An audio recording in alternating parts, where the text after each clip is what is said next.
Programme में आपको एक दफ़ा फिर खुशामदीद कहेंगे। प्रोग्राम का दूसरा हिस्सा है और इसमें बात होगी आपके जो सेहत के हवाले से मामलात और मसाइल हैं, जिस्मानी मसाइल के हवाले से गुफ्तगू करेंगे और इसमें भी आपकी जो कॉल्स हैं उनको शामिल किया जाएगा। बहुत सारे सवालात और पैगामात हमारे पास पहले से मौजूद हैं। हमारी कोशिश होगी कि उसको भी प्रोग्राम का हिस्सा बनाया जाए। ये हफ्तावार सिलसिला है। हफ्ते के आगाज़ में आज पहला दिन और प्रोग्राम का दूसरा हिस्सा, इसमें हमारे स्केड्यूल गेस्ट यहाँ पर मौजूद होते हैं और उनसे हम आपकी सेहत के हवाले से बात करते हैं। तो आज के जो हमारे मौजूद मेहमान हैं हकीम साजिद इस्लाम, गोल्ड मेडलिस्ट हैं, एक माहिर हर्बलिस्ट हैं और हर हफ्ते आज ही के दिन इस सेगमेंट में हमारे साथ यहाँ मौजूद होते हैं। एक दफ़ा फिर यहाँ तशरीफ़ फरमाएँ। मौजूद मेहमान को पहले खुशामदीद कहूँगा। बहुत शुक्रिया, बड़ी नवाजिश जनाब साजिद इस्लाम साहब। साजिद इस्लाम साहब, बहुत सारे मसाइल हैं जिसके ऊपर हम गुफ्तगू इससे पहले भी कर चुके हैं, लेकिन उसके अलावा बहुत सारे ऐसे मामला हैं जिसके ऊपर अब तक तफसीलन गुफ्तगू नहीं हो सकी है। हमें याद है हमने गुर्दे के हवाले से और इसके मसाइल पर बड़ी तफसील से गुफ्तगू की थी, लेकिन क्योंकि उसको काफ़ी अरसा हो गया, चाहूँगा ज़रा इसके ऊपर मामले पर वापस आएँ। अब इससे जुड़े बहुत सारे मसाइल हैं, गुर्दे का सिकुड़ जाना, इसके अलावा इसमें पथरी और सोजिश आ जाना और इस तरह के दीगर मसाइल ही बहुत ज़्यादा कॉमन हो गए। तो पहले तो गुफ्तगू का आगाज़ यहाँ से किया जाए कि ये जो बड़ी तेज़ी से इसमें इजाफा हो रहा है और फिर इस वक्त हम देख रहे हैं बड़ी तेज़ी से हमें नज़र आ रहा है हर गली पे, हर नुक्कड़ पर एक डायलिसिस सेंटर बनता जा रहा है। क्या वाक़ईतन गुर्दे की जो बीमारियाँ इतनी ज़्यादा तेज़ी से फैल रही हैं, उनका इलाज और उनके लिए वाहिद हल जो है वो डायलिसिस रह गया है? तो ये क्या कुछ हो रहा है? मैं चाहूँगा ज़रा इस पर गुफ्तगू की जाए। जी बिस्मिल्लाहिर्रहमानिर्रहीम। यासर भाई, मौजू किडनी क्योंकि हमारा, मैं अगर बात करूँ तिब के हवाले से, तो हमारे नज़दीक ज़ाहिर हिस्सा में वाइटल आर्गन्स में दिल, दिमाग, जिगर है। तो मैं समझता हूँ, मैं अक्सर बोल रहा होता हूँ, हालांकि इसके वो काम नहीं है जो एक वाइटल ऑर्गन सर अंजाम देते हैं, लेकिन एक किडनी के होने से आप ये समझ लें कि आपका एक ज़ाहिर हिस्सा जो है जिस्म के अंदर वो उसका वो फेल हो चुका है। क्योंकि जैसे ज़ाहिर हिस्सा दिल, दिमाग, जिगर किसी एक के ना होने से इंसान की ज़िंदगी चली जाती है, सेम इसी तरह किडनी जिस वक्त इंसान की फेल हो जाती है उसकी ज़िंदगी भी बिल्कुल बस ऐसे ही होती है जो बैसाखियों के सहारे जो है वो चल रही होती है। क्योंकि एक तो वो खुद मरीज़ बन जाता है, इसके साथ उसके साथ एक ऐसा भी घर का फ़र्द जो है वो साथ नथी कर दिया जाता है जो उसको लेके जाएगा डायलिसिस के लिए। ठीक है, उसको लेके आएगा, दिन ब दिन कमज़ोर होता रहता है, क्योंकि आपके घर का एक फ़र्द होता है, किसी सूरत भी उसको आप अकेला नहीं छोड़ते इस हालत के अंदर।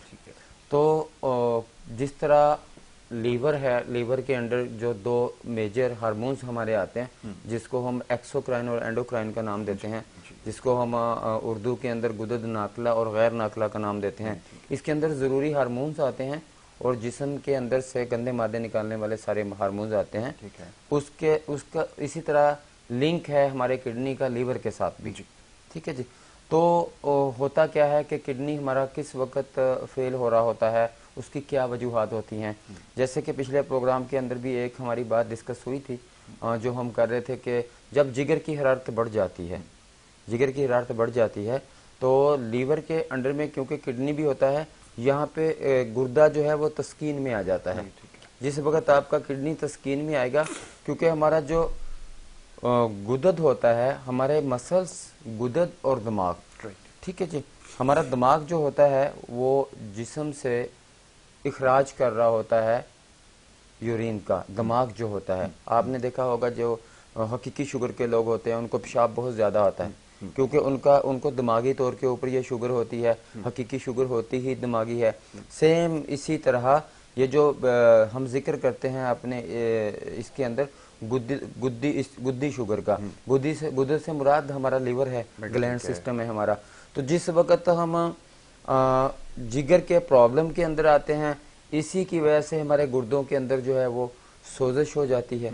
हमारे जिस्म जो है वो उसका ग्लैंड सिस्टम जो होता है, क्योंकि वो लीवर, क्योंकि आपको इस चीज़ का पता है कि नेफ्रॉन जो है हमारे किडनी का जो हिस्सा है नेफ्रॉन, वो पिघलना शुरू हो जाता है इस हरारत की वजह से। ठीक है, हाइड्रोनेफ्रोसिस हो जाना, ठीक है, सोजिशें आ जाना। इसी तरह हमारे लीवर का सही तरह से जो है वो चिकनाइयों को जो है कंट्रोल ना करता है। इसके अंदर जो मौजूद हैं हमारे कैल्शियम एक्सीलेट है, पोटाशियम है, डिफरेंट तरह के जो हमारे जिस्म में पाए जाने वाले गंदे मादे जो किडनी ने अखराज करने होते हैं, पहले तो वो लीवर के डिस्टर्ब होने की वजह से वैसे ही ज्यादा बन रहे होते हैं, ठीक है। जब वो ज्यादा बन रहे होते हैं तो उसकी वजह से हमारा नेफ्रॉन जो है उसको सही तरह से कवर नहीं कर पाता। इसकी बिना के ऊपर हमारे नेफ्रॉन के अंदर ठंडक पैदा हो जाती है, उसका अमल सुस्त हो जाता है। ना कि वो उस हालत के अंदर आप उसको ये नहीं कहेंगे कि वो खराब हुआ, लेकिन ये शुरुआत होती है कि इसमें हमारे क्या होता है कि फिर मुख्तलिफ तरह के जो गंदे मादे हैं वो आके हमारे किडनी के सही तरह से वर्क ना करने की वजह से, एक तो ये होता है कि खून सही तरह से साफ नहीं होता है। जिस तरह के हमारे किडनी का काम क्या है कि जिस्म के अंदर से फासिद मादों को निकालना, खून को साफ करना, मां सिवाय ग्लूकोज और प्रोटीन के हर एक्स्ट्रा चीज जो जिस्म के अंदर बन रही है वो जिस्म से इखराज करना इसका ताल्लुक है, ठीक है। तो जिस वक्त हमारे किडनी ठंडक में आएगा, इसमें क्या होगा कि ग्लैंड का जो हमारा प्रॉब्लम है, क्योंकि ग्लैंड जो है वो हमारे पेशाब को जो है वो जिस्म के अंदर से इखराज करते हैं। जिस वक्त वो सही तरह से हमारा ग्लैंड सिस्टम ही प्रॉब्लम में आएगा, लीवर सिस्टम ही हमारा प्रॉब्लम में आ रहा होगा, तो मतलब कि पेशाब बनने का अमल कम होगा और वो जिस्म के अंदर रुकना शुरू हो जाएगा, ठीक है। और हमारा जो दिमाग है, जैसे मैंने कहा था, वो जिस्म से इखराज करेगा, पेशाब कम बनेगा, ठीक है। पेशाब का कलर इसमें कैसा होना शुरू हो जाता है, बिल्कुल सोने की मानत, येलो कलर का, इखराज भी कम होगा, पाँव में जलन होगी। इसी ही मर्ज के अंदर हमारा ब्लड प्रेशर जो है बढ़ना शुरू हो जाएगा। असली ब्लड प्रेशर जो हमारा आएगा वो इसी प्रॉब्लम के अंदर ही आएगा। इस वजूहात के अंदर ज्यादातर क्या होता है, हम ज्यादातर कार्बोनेटेड मशरूबात का ज्यादा इस्तेमाल करते हैं, सेल्फ मेडिकेशन हम लोग करते हैं, हमने खुद से देखना नहीं है। अगर हमारे किसी जिस्म के हिस्से में दर्द हो रहा है, किसी मालिश से मशवरा नहीं है और हम पेन किलर लिए जा रहे हैं अपनी मर्जी से, अगर कोई दांत में दर्द है, कान में दर्द है, कमर में दर्द है, हम गए हैं, हमें गोलियों के नाम मौजूद हैं, हमने जाके वो बोला कि जी फलां ले लें। मेरे पास अक्सर पेशेंट आते हैं और उनसे हम पूछते हैं भाई क्या हुआ, कहते हैं जी हम बेफ्लाम ले रहे हैं, जी कैफ्लाम ले रहे हैं, ठीक है, हम इंसर्ट ले रहे हैं। मतलब कि डिफरेंट तरह की जो पेन किलर की मेडिसिन है और एंटीबायोटिक तक खुद हमारे पाकिस्तानी सजेशन करके ले लेते हैं, माशाल्लाह, बिल्कुल ऐसा, ठीक है। तो मेरे पास अभी जो गुर्दे के मरीज आ रहे हैं जिनके बहुत से प्रॉब्लम है उनके साथ, यहाँ है यासर भाई, मेरे पास अभी एक पेशेंट आया है जिसका 3.6 सेंटीमीटर की पथरी है, दोनों किडनी के अंदर इसी तरह है। हालिया में मेरे पेशेंट ऐसे गुजरे हैं कि जिस तरह जन की पथरियां जिस गुर्दे के अंदर बनना शुरू हो जाती हैं और उनका साइज इस हद तक बढ़ गया हो कि आपके गुर्दे के साइज से को वो इतना डिस्टर्ब कर देता है कि नेफ्रॉन आपके, अगर 10-11 लाख नेफ्रॉन आपके किडनी के अंदर मौजूद हैं, वो हर वक्त एक जालीदार गदूद है और हर वक्त क्या काम कर रहे हैं कि हमारे जिस्म से जाली लगी हुई है, वहां पे एक किस्म का फिल्टर लगा हुआ है। वो 10 लाख जो हमारे नेफ्रॉन है वो सिर्फ इसी काम पे लगे हुए हैं, जो सुबह से शाम तक हमारे जिस्म के अंदर से जो खून है वो लगातार इसमें घूमता है और किलो के हिसाब के अंदर रोजाना कई किलो खून जो है वो ये साफ करते हैं, ठीक है। तो जिस वक्त वो अमल डिस्टर्ब हो जाएगा, यहाँ से आपके खून के अंदर जो है गैर जरूरी मादे जाना शुरू हो जाएंगे। गैर जरूरी मादे जाने की वजह से हमारे जो वाल्व्स हैं, जो हमारे दिल के जितने भी हिस्से हैं जहाँ पे खून सप्लाई करते हैं, खून गाढ़ा होना शुरू हो जाएगा और जो है हमारे वाल्व के अंदर जो शरियानों के अंदर जो है वो चीज़ें जमना शुरू हो जाएंगी, शरियानें यहाँ से तंग होना शुरू हो जाएंगी। तंग होने की वजह से यहाँ से हमारा ब्लड प्रेशर बनना शुरू हो जाएगा। हकीकी ब्लड प्रेशर इसी में ही आता है। नींद इसमें सही तरह से इस मर्ज के अंदर पूरी नहीं होती है। अगर दिमाग आपका, आप सो भी जाएं तो इमीडिएटली अगर कोई हल्का सा आपको कोई आवाज़ आती है, कोई दरवाज़ा खुलता है, कोई बच्चा घर में थोड़ा उठता है और हल्का रोने लगता है, तो भी सबसे पहले ऐसे पेशेंट की ही आंख खुलेगी, ठीक है। पाँव के अंदर जलन रहना आम सी बात होगी ऐसे पेशेंट का, ठीक है। और जितना भी पेशाब पिए वो जिस्म से जितना भी पेशाब जो है वो यूरिन, मतलब कि पानी पीने के बाद जो हमें मतवक्को होता है कि इतना यूरिन हमें इखराज होगा, उस हिसाब से नहीं निकलता, क्योंकि वो जिस्म के अंदर ही रहना शुरू हो जाता है। पाँव के अंदर स्वेलिंग आना शुरू हो जाती है, ठीक है। अक्सर पेशेंट ऐसे, इनके जो आंखों के जो पपोटे होते हैं वो सूजे हुए होते हैं, नींद इनकी पूरी नहीं होती है। और बाज़ औक़ात जो हमारे पास पेशेंट आते हैं देखा है कि आंखों के नीचे जो है थैली नुमा जो है वो एक उभर आते हैं। बाउल की तरह जो है, बिल्कुल जिसको ठीक है। हम बैलून की तरह कह सकते हैं, वो गुब्बारे उभरना शुरू हो जाते हैं। ऐसे कोई भी लोग जिनके आंखों के नीचे इस तरह से स्वेलिंग आना शुरू हो जाती है निचले वाले पोरों के अंदर, वो जरूर अपने किडनी का टेस्ट करवाएं। बिल्कुल ठीक है। क्योंकि अल्हम्दुलिल्लाह हमारे नज़दीक, क्योंकि गुर्दा जो है इस वक्त जदीद एलोपैथिक जो सर्च है उसके मुताबिक अगर आपकी किडनी फेल हो जाती है, आपका क्रेटिनिन और यूरिया बढ़ जाता है, तो नामुमकिन है, बाई चांस है कि एलोपैथिक के अंदर जो है आपकी किडनी रिवर्स हो जाए। बिल्कुल ठीक है। बहुत बहुत ऐसी मुजजा होता है ऐसे पेशेंट का कि अगर उनका क्रेटिनाइन और यूरिया जैसे ही बढ़ेगा उनका, और वो वापस एलोपैथिक से आना नामुमकिन है। क्योंकि अल्लाह के फलो करम से हम किडनी फेलियर का भी इलाज कर रहे हैं। माशाल्लाह। किडनी के साथ साथ अगर अक्सर हमारे ऐसे पेशेंट आते हैं जिनके गुर्दे के अंदर पथरियां हैं, और वो मुख्तलिफ टाइप्स की पथरियां हैं, उसके अंदर कैल्शियम की भी है, यूरिक एसिड की भी पथरियां बन जाती हैं। अच्छा, याद आया इसी से यासर भाई कि यही जब हमारा किडनी डिस्टर्ब होगा तो हमारे जिस्म के अंदर यूरिक एसिड भी बढ़ जाएगा। बिल्कुल ठीक है। ठीक है जी। यूरिक एसिड हमारा बढ़ने से क्या होगा, हमारे घुटनों में दर्द हो सकता है, जिस्म के अंदर जो है वो दर्द, ज्वाइंट में पेन रहना शुरू हो जाएगा। और इसी के साथ जो है यूरिया का जो यूरिक एसिड का जो काम होता है वो एक एमरी पेपर का होता है। यानी कि अगर हम मेनिस्कस टीयर की तीनों स्टेज के अंदर आए, इसमें एक स्टेज वो होती है जिसके अंदर हमारे घुटनों के अंदर जो है ऑस्टियो ऑर्थराइटिक्स में जब हमारी हड्डियां बुरबरी होती हैं, इसके साथ जिसम दोनों घुटनों के दरमियान के अंदर जो हमारी कार्टिलेज लेयर होती है, तो मेनिस्कस टीयर की इस स्टेज के अंदर ये बिल्कुल घिस जाती है और आपस में जो है वो घुटने टकराने लगते हैं। इसमें एक ताल्लुक जो है यूरिक एसिड का भी होता है, क्योंकि वो एमरी पेपर का काम करता है। वो जिस जिस तरह से वो हम चलते हैं, चलने के दौरान के अंदर हमारी कार्टिलेज लेयर जो है उसको घिसा के काम करता रहता है। ठीक है। तो लिहाजा हमारे जिस्म के अंदर जिस तरह सफाई के, खून की सफाई का काम गुर्दा सर अंजाम दे रहा होता है, और खून के अंदर जाने वाले फासद मादों का जिम्मेदार भी गुर्दा होता है, क्योंकि वो सही तरह से हमारा काम सर अंजाम नहीं दे रहा होता।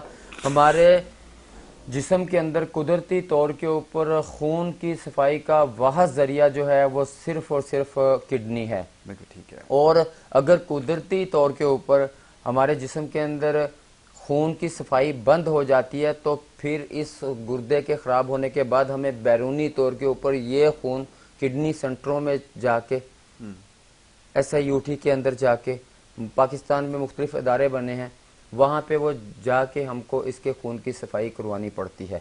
तो जिसका प्रोसेस 4-4 घंटे तक भी एक पेशेंट का चलता है। और आने इस दौर के अंदर हम हर पेशेंट ऐसा देख रहे हैं कि जिसको अपनी सेहत की इसलिए फिक्र नहीं है कि वो पहले सेल्फ मेडिकेशन करते करते अपनी किडनी को बर्बाद कर रहा होता है, फिर आखिरी मराहल के अंदर जब बहुत ज्यादा पेन और दर्द की शिद्दत बढ़ जाती है, फिर भी वो इस सेल्फ मेडिकेशन को कम करने की बजाय उसको डबल और ट्रिपल कर देता है। कि हो सकता है अगर आप किसी डॉक्टर के पास जा रहे हैं, कहीं पे जा रहे हैं, उसने भी जिस वक्त आपकी ट्रीट करनी है ना, एक मरतबा सोचना है कि भाई हम इसको एक मरतबा हम कोई भी ऐसा पेन किलर इंजेक्शन दे रहे हैं, वोरिन दे रहे हैं, XYZ जो भी इस तरह का है, तो वो दूसरी मरतबा भी लगाते हुए एहतियात करेगा कि मैंने इतने टाइम के अंदर जो एक दफ़ा इंजेक्शन लगा दिया है, अभी नेक्स्ट टाइम के ऊपर इतने घंटे तक अगर मैं इसको लगाऊंगा तो इसकी किडनी को फेल होने का खदशा होता है।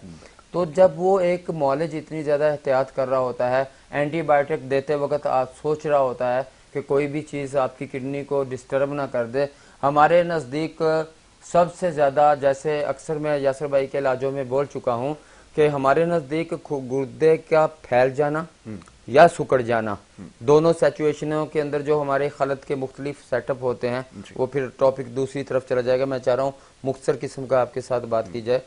तो गुर्दे के फैलने की वजूहात के अंदर जिस वक्त आपके जिस्म के अंदर पेशाब का अखराज बहुत ज़्यादा बढ़ जाता है,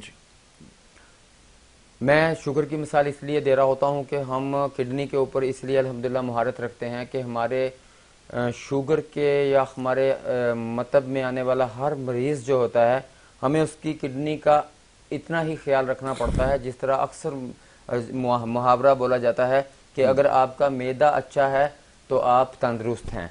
बिल्कुल ठीक। यानी कि जो इमराज की माँ है, जैसे मैदे को बोला जाता है, मैं हर मेडिसिन देते हुए यासर भाई किडनी का जरूर ख्याल रखता हूँ। बिल्कुल ठीक है। अब मेरी कोई ऐसी मेडिसिन नहीं है जिसके अंदर किडनी को क्योर ना किया जाए, यानी कि मैं किसी भी मर्ज की मेडिसिन क्यों ना दे रहा हूँ, जिगर के लिए क्यों ना हो, या वो बेउलादी के लिए क्यों ना हो, या वो मिसाल के तौर के ऊपर अब हमारे जो मेन चीज पट्ठों के मसाइल जो हैं, सर्वाइकल के जो मसले हैं, इसके साथ जो हमारे मोहरों के मसाइल हैं, ठीक है, क्योंकि अल्लाह के फजल करम से आपके साथ इस तरह से के भी प्रोग्राम हुए हैं और मैं कर चुका हूँ हमारे, क्योंकि सबसे ज्यादा मेरे नजदीक शुगर के अंदर या फिर ब्लड प्रेशर के अंदर गुर्दे फेल आम सी बात है होना। ठीक है, क्योंकि ब्लड प्रेशर के मरीज जिस वक्त अपनी उनको ब्लड प्रेशर हो जाता है जिसकी वजूहात भी गुर्दा होता है, और जब ये लोग उस शुगर के अंदर या फिर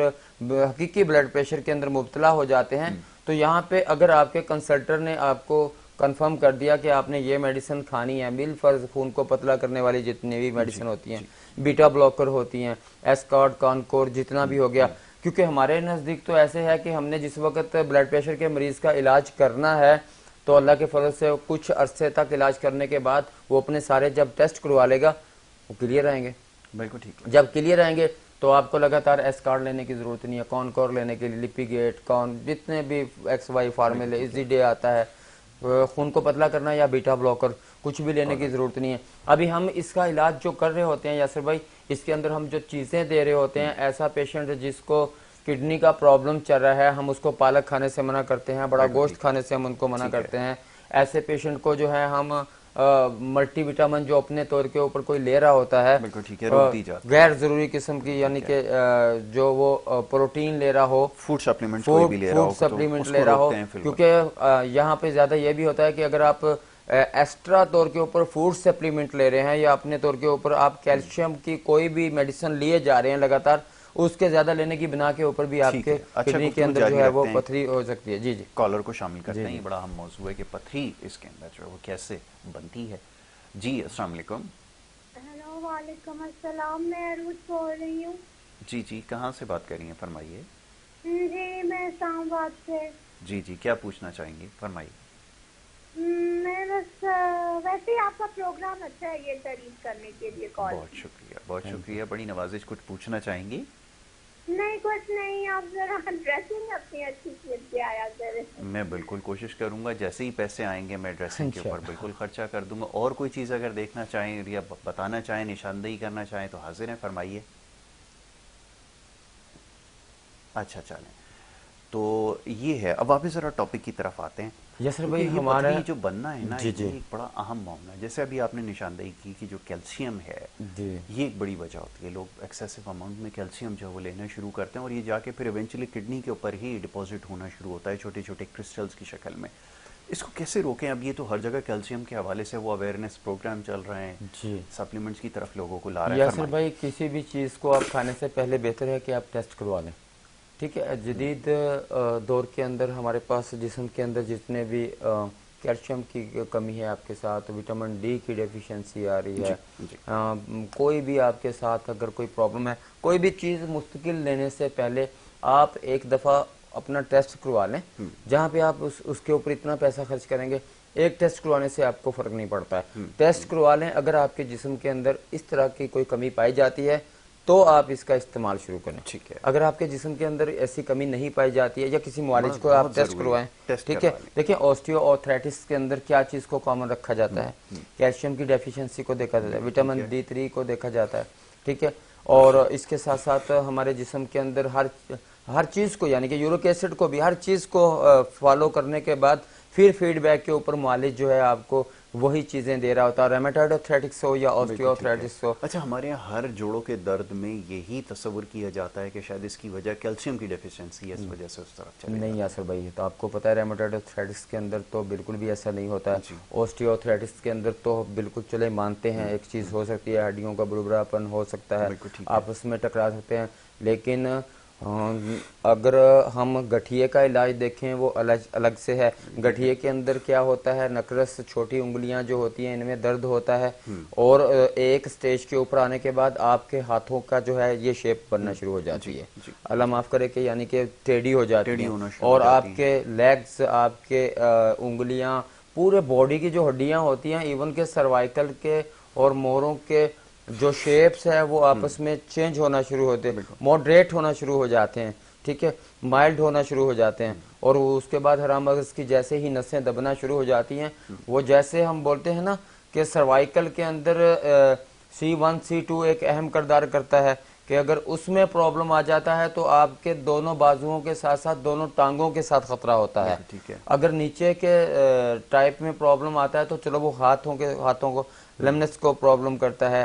और जब सेम इसी तरह जब भी हम कोई भी चीज की एक्स्ट्रा मिकदार ले रहे होते हैं, वो हमारे मुख्तलिफ जिस्म के हिस्सों में जमना शुरू हो जाती है। ठीक है। जमना शुरू हो जाएगी, जैसे किडनी के ऊपर मौजूद चल रहा है तो वो किडनी में आके ठहरना शुरू हो जाएगी, पथरी की एक शक्ल इख्तियार करेगी, पथरी की शक्ल इख्तियार करके हमारे नेफ्रॉन को प्रॉब्लम में लाएगी, नेफ्रॉन को प्रॉब्लम में लाएगी, हमारा खून गाढ़ा होना शुरू हो जाएगा। अच्छा, मैं अभी आपसे हकीम साहब इसके ऊपर मजीद गुफ्तगू करूंगा। कॉलर को एक शामिल करते हैं, गुफ्तगू जारी रखते हैं। जी अस्सलाम वालेकुम।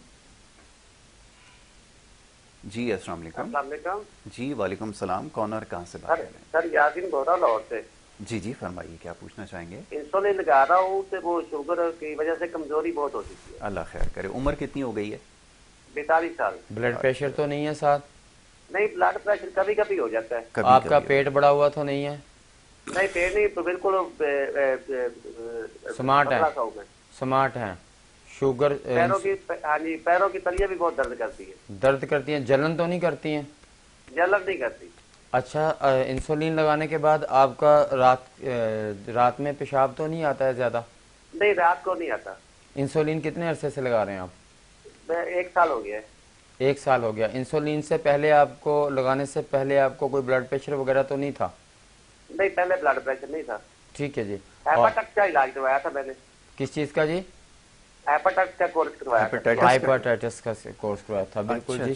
हाइपेटाइटिस का ठीक हो गया जी। और करते हैं आपसे इंशाल्लाह बात। मेरा नंबर भी आप नोट करें, बता दें, इसके बारे में बता दें। यासर भाई, जो ये इंसुलिन की तरफ जारी होती है इसी को हम हकीकी शुगर बोलते हैं। लेकिन इनको जैसे हाइपेटाइटिस आ रहा है, हाइपेटाइटिस के अंदर जैसे मैं पिछली मरतबा भी बयान कर चुका हूँ, ये जिगर की हरारत बढ़ने से ही होता है। हमारा मौजू आज जो ये चल रहा है ना, इसके अंदर ही जिस वक्त हमारा जिगर हेपेटाइटिस सी होता है, इसके अंदर बी जो होता है वो उजलाती के अंदर होता है, जहाँ पे सुदा बढ़ जाता है, जहाँ पे तेजाबी मादे बढ़ जाते हैं, वहाँ पे जिगर को जो है वो मेल्ट होना शुरू हो जाता है, पिघलना शुरू हो जाता है, गलना शुरू हो जाता है। सब एक ब्रेक के लिए कहा जा रहा है, ब्रेक के बाद आते हैं वापस। एक बहुत बड़ा इंपॉर्टेंट टॉपिक है जिसकी तरफ हमें जाना होगा, और ब्रेक से फौरन वापस आ रहे हैं। आप देखते रहिए गुड मॉर्निंग कराची।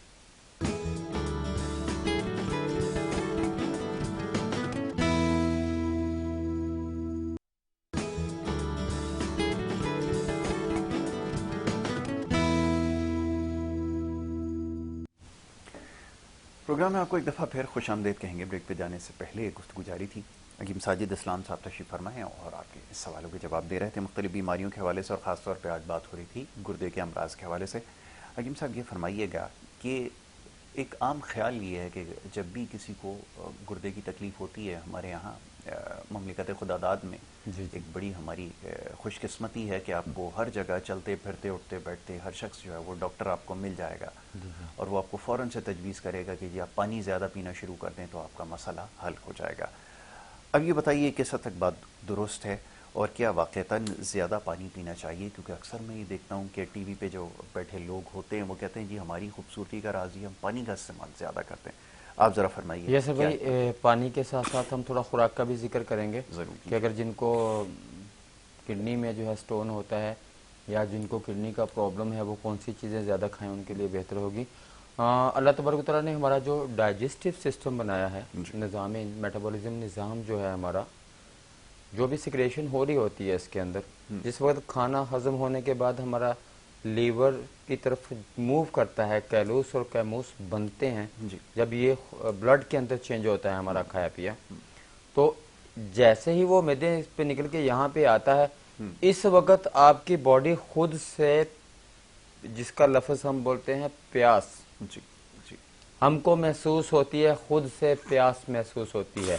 बिल्कुल। जब ये खाना हमारा निकल के मैदे के मराहल से आगे की तरफ जा रहा होता है, इस डाइजेस्टिव सिस्टम में हमें ज़रूरत पड़ती है पानी की।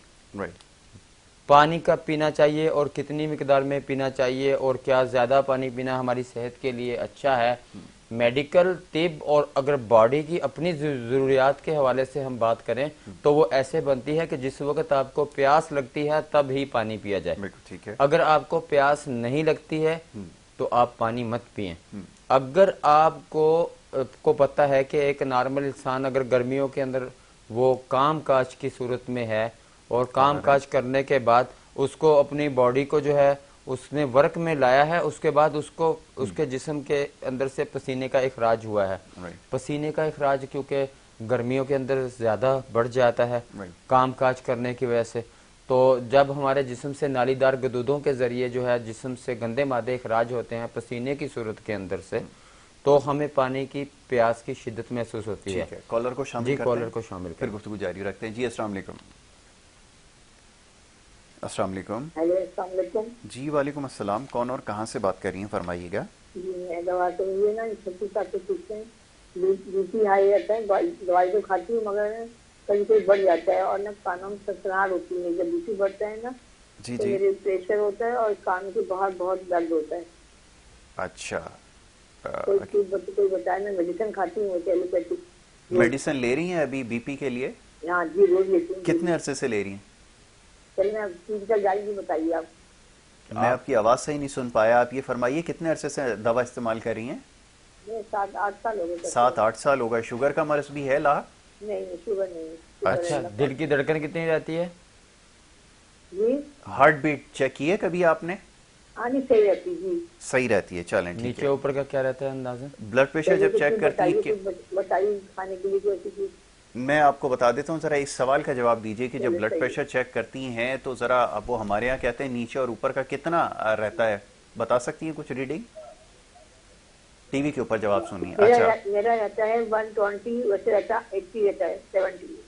अच्छा, चलें चलें, टीवी की आवाज़ बंद कर दें। जब भी फ़ोन पे बात करें फ़ोन के ऊपर सवाल जवाब करें, अब देख बड़ी मुश्किल हो रही एक थी। तो मैं पानी के मुतालिक जिक्र कर रहा था, और पानी दिन के अंदर कम से कम भी, वैसे नॉर्मल इंसान जो तंदुरुस्त इंसान होता है इन गर्मियों के अंदर तकरीबन 8 से 10 गिलास तो उसकी बॉडी खुद से मांग लेती है। बिल्कुल ठीक है। लेकिन ये भी कब पीना है कि जिस वक्त आपको प्यास लगती है आप पानी पिएं।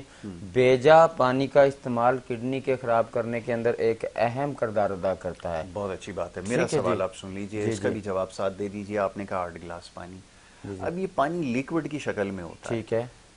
लोग 8 गिलास पानी पीते हैं, हाँ जी। 6 गिलास उसमें चाय है, शरबत शरबत है, लस्सी है, और ये है वो अलग है, वाटरमेलन है उसके अंदर, वो अलग है। वो अलग है। इसके साथ ही है यासर भाई, उसके अंदर हम खाना खा रहे होते हैं, खाने के अंदर भी पानी मौजूद होता है, दूध पी रहे होते हैं उसके अंदर भी पानी मौजूद होता है, क्योंकि हमारी बॉडी को जो हम जितना भी खा रहे होते हैं वो बिल्कुल खुश्क तो नहीं खा रहे होते हैं ना, उसके अंदर भी तो पानी में।